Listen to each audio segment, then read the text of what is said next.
Welcome to the Jeff Crilley Show. And now, here's Jeff Crilley. Welcome back to the Jeff Crilley Show. This is our Legal Eagle segment, always one of our more popular segments. Eric Cedillo is the founder of the law offices of Eric Cedillo, and throughout his legal career, Eric has continued to advocate on the side of the victims and victims' rights. Eric, welcome to the Jeff Crilley Show. Thank you so much for having me, Jeff. So let's talk about some of the stuff that's in the news right now. The thing that's coming to everybody's mind is Volkswagen, and I know you're not representing anybody in that area, but there's now talk that it could bleed over to other car manufacturers. Is there a case against a car manufacturer who's misled its buyer? Oh, I think there have been several. I think from the 70s, the Pintos and things that were happening with respect to those have certainly ignited more of a consumer-friendly relationship with the law in terms of what's passed. Something like this, I'm sure, will have a lot of politicians up in arms in terms of we need to be careful about how far these folks are going, who's doing what. Back then, I think they found some really inflammatory emails and things that showed that they had knowledge of the possibility of hurting and injuring other people. And when then they do a cost-benefit analysis with respect to how many people it's going to harm and how much it would cost to repair it after it's found out, those things can be incredibly inflammatory and quite honestly quite debilitating to some of the manufacturers that are out there. I think that's going to happen with Volkswagen to a certain extent. As you may know, the Attorney General is responsible for certainly, there's attorneys generals throughout the different states that can take action. Certainly, the Attorney General of the United States might take action with respect to what they have done and how they've done it. These getting around. I believe California is probably geared towards filing something against them in particular, specifically. Texas is probably a little bit more business-friendly state, but I'm sure the attorneys general will look at that as well. So when a manufacturer is in a position to do something that truly takes disadvantage or advantage of the consumers, that is when the Attorney General should step in. There's a number of other regulatory agencies that might take a closer look at what's happened as well. Seems like this must be a very rewarding area of law to practice. Is it? Tell us how you got into this area. Absolutely. I'm actually primarily a plaintiff's personal injury lawyer, but for the last 9 years I've been an adjunct clinical professor of law at SMU. And that is where the ability to represent individuals against businesses and other things really comes into play. I supervise the consumer advocacy clinic there, where we have students who have obtained their bar cards. They're allowed to represent individuals with supervision, and I have an opportunity to supervise them, and we represent folks who've been wronged by businesses and companies through a variety of statutes that protect folks, like the Deceptive Trade Practices Act, which takes into consideration things like this, where you see rollbacks and other things. Let's talk about the next generation of lawyers. There's been a lot said and written about millennials and work ethic and passion and stuff like that. What are you seeing for law in the future? Over the last 10 years, Jeff, I've truly seen a shift in I think the perception of the practice of law among law students. And I quite honestly, I think it's very encouraging. I've seen a lot of folks who take into consideration, I've seen more of an interest in the clinics and representing individuals who cannot help themselves. I was kind of a product of the 80s and 90s where, it was L.A. Law and other shows and programs that really ensconced, in me at least, a want and need to help individuals. And I've seen a little bit more of that. With the downturn in 2008, businesses were affected by that, and there's a direct correlation between loss of business and law schools, quite honestly, and the jobs that the top students are finding. In 2008, there was some of our finest folks graduating from SMU were finding difficulty finding jobs here in Dallas, which was amazing, and we saw a lot of the Ivy Leaguers coming in and taking those positions and things. So that has a way of kind of depressing, what's happening in the law schools. And I think we're seeing just like with the economy, a bounce back where people are coming back and hopefully with the ability to see what it is to represent people and help people out. And quite honestly, I'm seeing a lot of that over the last 9 to 10 years. It gives you a really good sense of how that has kind of vacillated in terms of what it is law students are doing, and it's encouraging. Are you finding that the law students that you're teaching are getting in for the right reason, that it's not just, well, I could be a doctor or a lawyer, I'll go with lawyer because they make money? I mean, are they going in there to fight the good fight? I think so. I really do. I really do see, and I might be a little more biased because the majority of the students that I actually teach to are the folks who decide to get into clinic.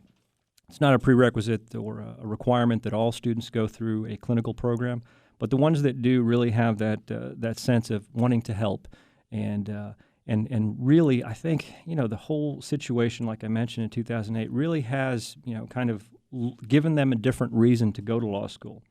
It may have been initially or prior to that, well, I want to go and I want to do as well as I can so I can apply for the best positions and get paid the most money and do all of those things. And I've seen that there's been something of a shift with respect to that. So it really is encouraging, and I'm really glad to be a part of it. Eric Cedillo is my guest on the Jeff Crilley Show. He has a promising practice.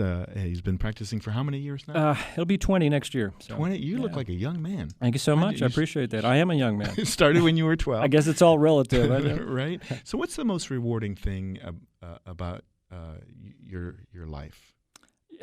Well, I've got 4 children. I've got 2 older children, same wife, 2 older children in their early 20s, and then I've got an 11-year-old and a 7-year-old, which are quite honestly, the pride and joy of everything that I do.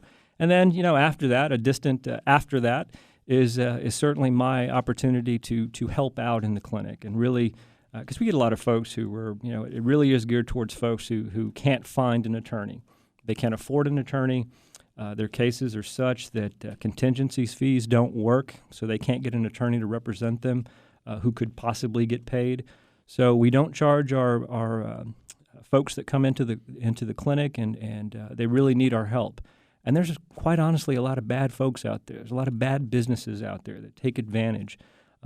Predatory lending has been a big, part of what's happening over the last few years, and lots of cities have tried to address it.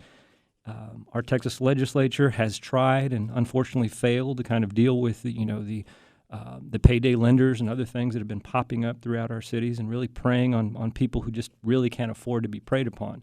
So it really is a wonderful thing when we can bring a client in and help them to achieve and get back on their feet, because as you may know, one paycheck, one problem, one issue, and their whole world can be turned upside down really quickly.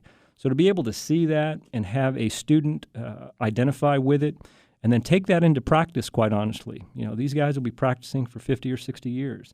And quite honestly, the students that I was teaching 10 years ago are coming back to me and saying, my most encouraging moment was representing that individual back in clinic. Wow. And so that is incredibly uplifting to me and makes me feel good and makes me continue going. That's awesome. I know it's hard to look back on 20 years and say this was by far my proudest moment in law, but is there a case that stands out in your mind that you know that had you not been there, this person wouldn't have gotten justice? Yeah, I think more than anything else, those situations are the same type of situations where we've helped individuals and they've been able to stay upon their feet. But I am primarily a plaintiff's personal injury lawyer, and I've had the opportunity to represent individuals who've lost children due to the negligence of others, without any recourse, without any answers, without any what in the heck happened here.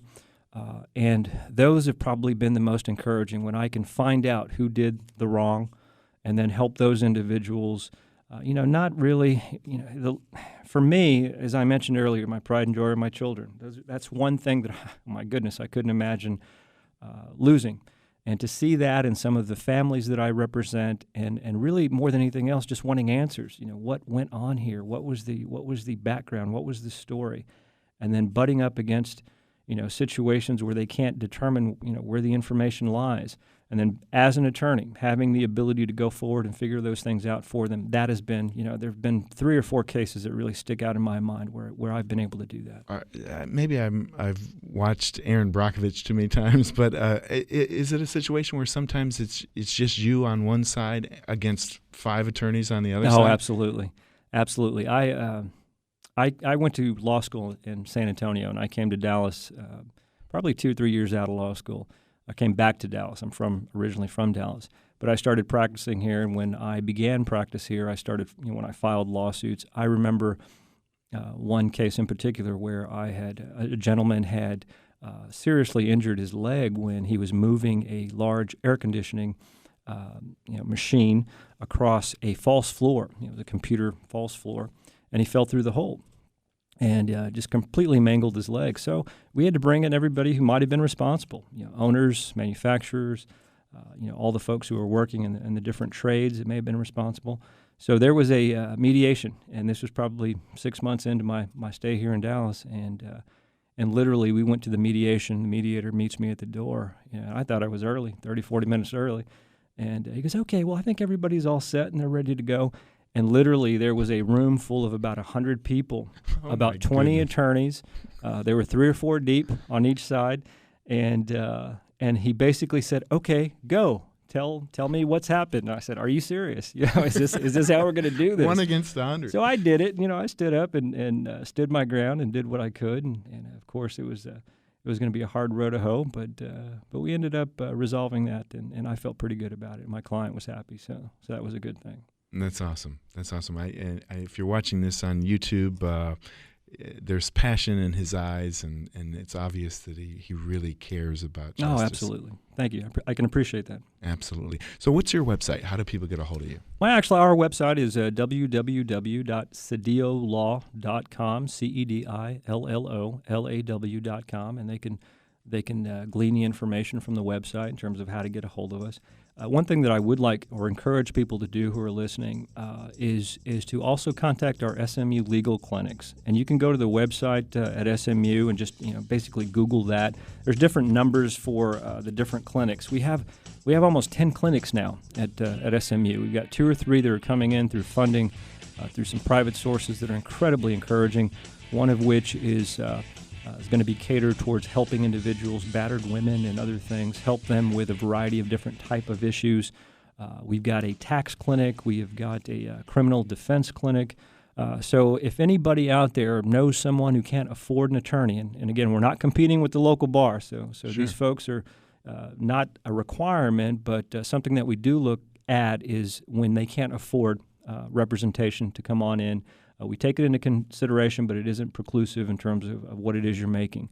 But I would encourage you to search it out and find it. We can't represent everybody who calls in or comes in or fills out an application, but we do the best that we can.